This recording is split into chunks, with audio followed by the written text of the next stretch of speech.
विद्यालय में खेलों के आयोजन का जो मुख्य उद्देश्य है वो हमने बता दिया कि बच्चों के सर्वांगीण विकास से संबंधित होता है। सेकंड क्वेश्चन पे हम बढ़े थे कि जो प्रोजेक्ट मेथड है, प्रोजेक्ट मेथड का प्रोजेक्ट कार्य का उद्देश्य छात्रों में क्या होता है? तथ्यों को व्यवहार में लाने की क्षमता का विकास करना, समस्या समाधान में प्रवीणता प्रदान करना, खोज की इच्छा जागृत करना, सृजनात्मक योग्यताओं को प्रोत्साहित करना। तो इस प्रकार के प्रोजेक्ट वर्क क्या करता है? अगर आप लोगों ने जो प्रोजेक्ट वर्क किए होंगे स्कूलिंग में या कॉलेजेस में, उसका क्या मतलब होता है? ऑब्वियस सी बात है, हमने बच्चों में क्या करना है, क्रिएटिविटी लानी है। देखो, प्रोजेक्ट कोई रिसर्च तो होता नहीं है, कोई सबसे बड़ी बात की है, तथ्यों को व्यवहार, तथ्य का कोई बात ही नहीं है, तथ्य को हम व्यवहार में नहीं ला रहे हैं। अब जैसे आपको दे दिया कि भाई, आपने छोटे बच्चों को दे दिया, बोला कि आप क्या कीजिए, एक व्हाइट पेपर पे जो आपके घर में फ्रूट्स हैं उनके पत्तों को लगाइए। तो तथ्य तो वो है नहीं ना, व्यवहार में लाने की तो बात है, वो तो है ऑलरेडी उसके पास। समस्या समाधान का भी कोई लॉजिक नहीं है इसमें, खोज इसमें हो नहीं रहा है क्योंकि वो ऑलरेडी जानते हैं पहले से उन चीजों को। बस उनमें क्रिएटिविटी, क्रिएटिव जो एबिलिटीज है उनको डेवलप करने की बात हो रही है। तो अब चूंकि बेसिक एजुकेशन की बात है, तो ये दूर की कौड़ी हो जाती है। ये तीनों चीजें दूर है। सृजनात्मकता बहुत महत्वपूर्ण पक्ष रखती है। ठीक। नेक्स्ट क्वेश्चन पे हम बढ़ रहे हैं, क्योंकि हमें शिक्षा ग्रहण करनी चाहिए, क्योंकि शिक्षा क्या करती है? देखिए, शिक्षा विद्वान बनाती है, बनाती हो सकती है कि विद्वान बनाए, जरूरी नहीं सभी पढ़ के विद्वान बन जाए। स्वावलंबी बनाती है, ठीक। अर्थोपार्जन करती है, वो करने योग्य बनाती है। और ये सभी के सभी, अब आप देखिए, शिक्षा का मतलब ये नहीं कि हर कोई व्यक्ति विद्वान बने। अर्थोपार्जन का मतलब ये नहीं कि शिक्षा सिर्फ अर्थोपार्जन के लिए योग्य बन जाए, बल्कि इसमें एक चीज पे ध्यान दीजिए आप, स्वावलंबी की बात, व्यक्ति अपने पे आत्मनिर्भर और अपने को पहचानने लगता है और अपनी स्थिति को पहचानने लगता है और कुछ ना कुछ करके अपना जीवन काट लेता है। तो जो इसमें आप ये सभी, ये भी ध्यान रखना कि इन चीजों में भी ना बहना। मैं भी इसी प्रकार का सोच रहा था, ये सभी, लेकिन जब बाद में गौर से देखा गया कि स्वावलंबी, स्वावलंबी जो बनाता है, स्वावलंबी एक बड़ा व्यापक शब्द है, उसमें विद्वान और अर्थोपार्जन से कहीं आगे है वो, है ना। तो ये चीज इंपॉर्टेंट हो जाती है। ये सभी से ज्यादा इसमें जो इंपॉर्टेंट हो रहा था वो स्वावलंबी हो रहा था। आप स्वावलंबी शब्द को अगर आप शब्दकोश में ढूंढेंगे तो काफी व्यापक हो जाता है, उसको देखिएगा आप शब्दकोश में किस प्रकार से है। ठीक। अब देखिए, अगला क्वेश्चन हम चलते हैं अगले क्वेश्चन की तरफ। ये भाषा से संबंधित है। भाषा एक महत्वपूर्ण स्किल है बच्चों के बारे में। भाषा सीखने का एक प्रभावी उपाय है। आप पाठ्य पुस्तकें पढ़ोगे, बिल्कुल एक उपाय है। सहायक पुस्तकें पढ़ोगे, बिल्कुल उपाय है। अगर आपकी भाषा कमजोर है तो सहायक पुस्तकें पढ़ोगे, उसे और इम्प्रूव करोगे। अखबार पढ़ना भी एक अच्छा माध्यम है भाषा को, जैसे हम कहते हैं ना, किसी की भाषा हिंदी कमजोर होती है तो वो अखबार पढ़ के और अच्छा कर लेता है। लेकिन वार्तालाप करना एक महत्वपूर्ण पहलू है। देखिए, एक बच्चा है, वो अकेले कमरे में रह रहा है, उसका किसी से बोलचाल नहीं है, ठीक है। और एक बच्चा है जो चार बच्चों के बीच में खेल रहा है।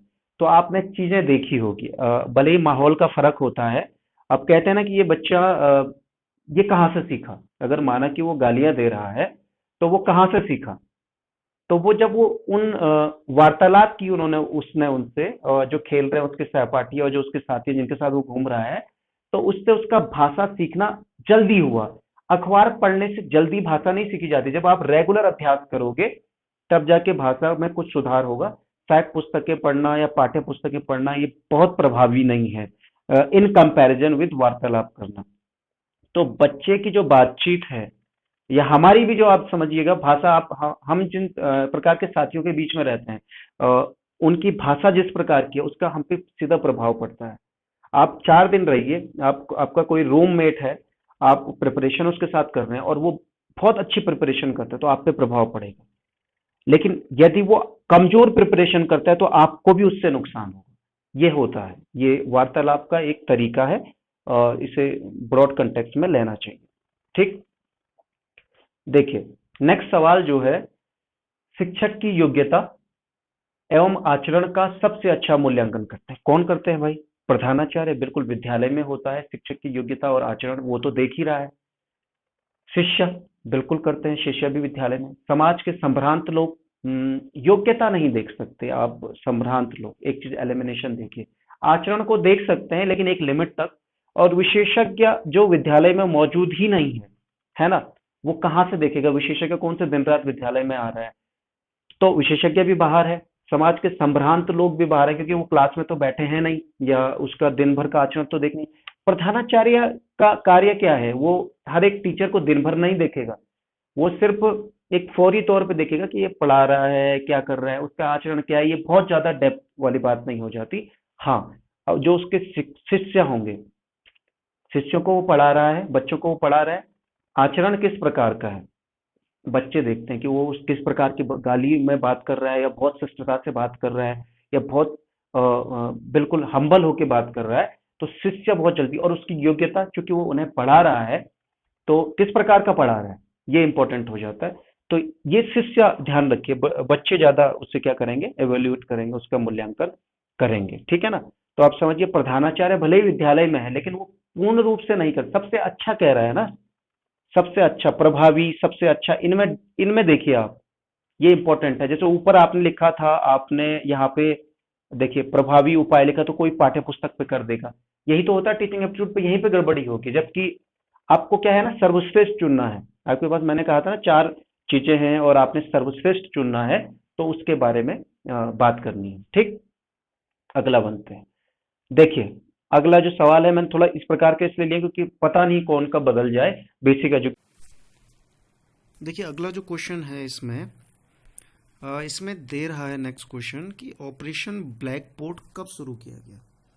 तो देखिए ऑपरेशन ब्लैक बोर्ड शुरू किया गया था जो राष्ट्रीय शिक्षा नीति आई थी 1986 की, उसके तहत यह शुरू किया गया था। और शुरू किया गया था 1987 में। इसलिए शुरू किया गया था जो प्राथमिक विद्यालय हैं, प्राथमिक विद्यालयों में सुविधाएं जुटाने के लिए, जितनी भी सुविधाएं हैं, जितनी भी आवश्यकताएं हैं, उनकी पूर्ति के लिए ऑपरेशन ब्लैक बोर्ड शुरू किया गया था। ठीक, अगला क्वेश्चन देखिए, मिड डे मील, एमडीएम जिसे कहते हैं, कार्यक्रम कब शुरू किया गया।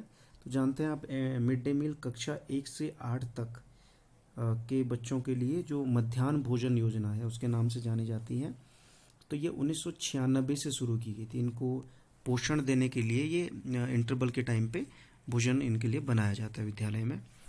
नेक्स्ट है सब पढ़ें सब बढ़ें, किस अभियान का नारा है। तो देखिए समग्र शिक्षा का नहीं है, माध्यमिक शिक्षा का नहीं है, उच्चतर शिक्षा का नहीं है, ये है सर्व शिक्षा अभियान का नारा। जो सर्व शिक्षा अभियान अब समग्र शिक्षा में मर्ज हो चुका है। तो ये सर्व शिक्षा अभियान जो चला था ये वर्ष 2001 से शुरू हुआ था और तब जाकर ये आगे बढ़ा था। तो सब पढ़ें और सब बढ़ें, इसी का नारा है।